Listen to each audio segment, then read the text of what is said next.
Bonjour à tous et bienvenue aujourd'hui dans Mini Podcast, votre émission de petits podcasts sur des films plus ou moins connus. Et aujourd'hui on va parler de Mannequin, film de 1987 de Michael Gottlieb. Alors qu'est-ce que c'est que ce film et pourquoi je le choisis aujourd'hui? Mannequin, c'est un film qui est très peu connu, surtout peut-être en France, mais énormément connu aux États-Unis. C'est un film avec surtout deux acteurs phares qui font l'identité du film. Andrew McCarthy, qu'on connaît, qu'on a vu dans des films comme Phantasmal Fire et d'autres films. On peut citer quoi? Pretty in Pink. Il joue dans Pretty in Pink, amoureux de Molly Ringwald. Donc un acteur qui est, on va dire, adepte des films de comédie romantique. Et c'est un acteur qui est prêté pour ce film-là. Et on a Kim Cattrall. Bien sûr, Kim Cattrall national. Hein. Non, mais Kim Cattrall qui a joué, bien sûr, on la connaît comme Sam dans Sex and the City.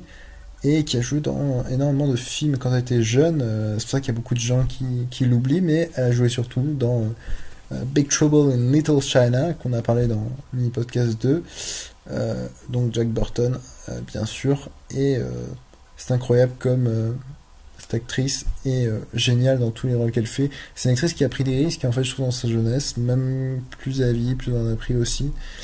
Alors, Mannequin, de quoi ça raconte? Eh ben, ça raconte l'histoire d'un jeune homme joué du coup par Andrew McCarthy, qui est Jonathan Switcher, qui fait plein de petits boulots et qui n'arrive pas à trouver en fait un boulot qui puisse le garder, hein, parce que petit Jonathan il fait certaines conneries et du coup ça fait que voilà, du jour au lendemain il se fait virer.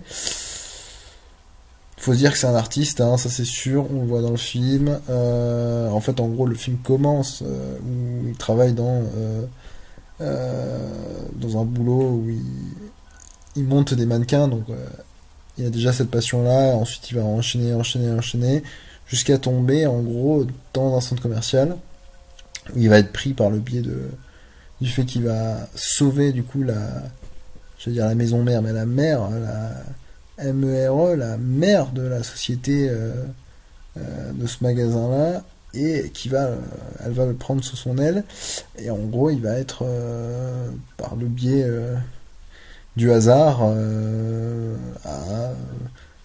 vous savez, créer et mettre en forme du coup les vitrines des magasins.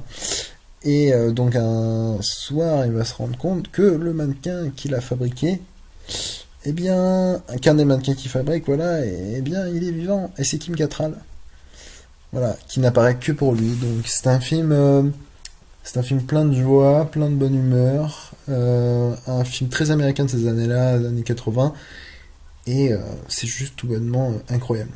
C'est un film qui est génial. C'est un film à revoir. Je pense pas mal de fois si vous ne l'avez jamais vu, mais c'est juste incroyable.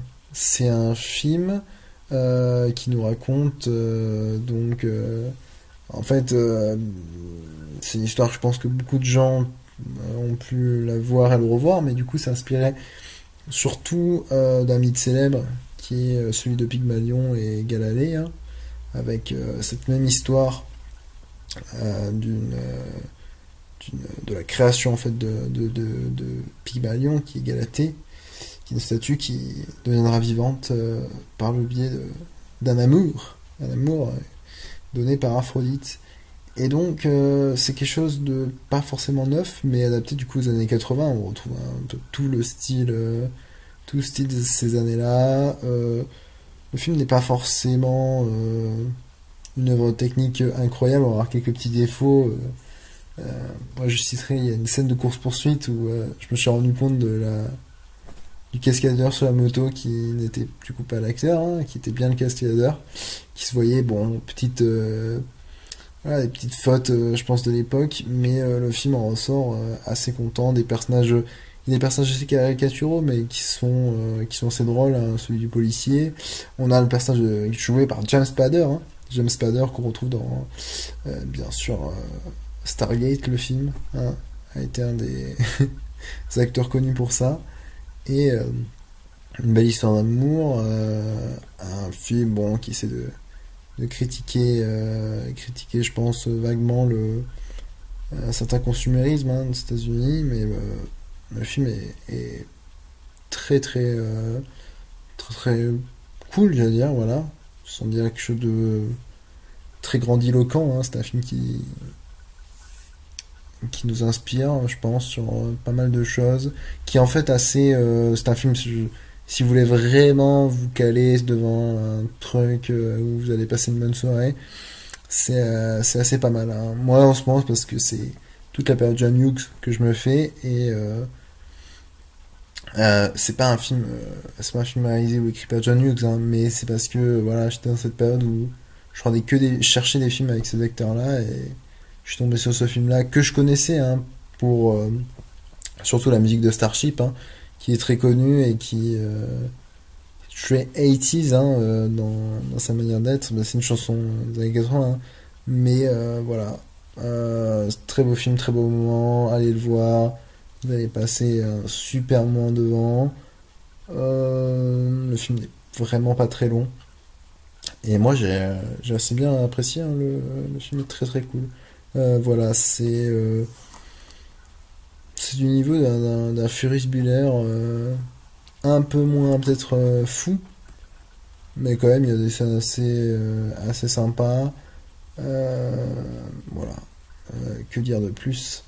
Peut-être au niveau de la technique, j'en ai parlé un tout petit peu, mais on n'a pas des plans vraiment travaillés de ouf, mais on a une scène qui est magnifique. Je citerai la scène où du coup on a le personnage de Kim Cattrall qui a toujours rêvé de voler et du coup va pouvoir voler dans une scène qui rappelle un peu une scène des ailes du désir. On a cette jeune fille qui était sur un balançoire de cirque, je veux dire, et voilà, c'était assez planant. On a certaines scènes un peu comme ça qui sortent un peu du film, mais qui nous offrent un petit moment d'apesanteur, pas j'allais dire d'ésotérisme, mais non, mais une certaine sortie du film qui est assez poétique dans sa forme. Donc voilà, c'est à peu près tout ce que je peux dire. Foncez, allez voir ça. C'est un très très bon film. Voilà, je vous dis à plus pour un prochain mini podcast qui sortira bientôt. Allez, à plus.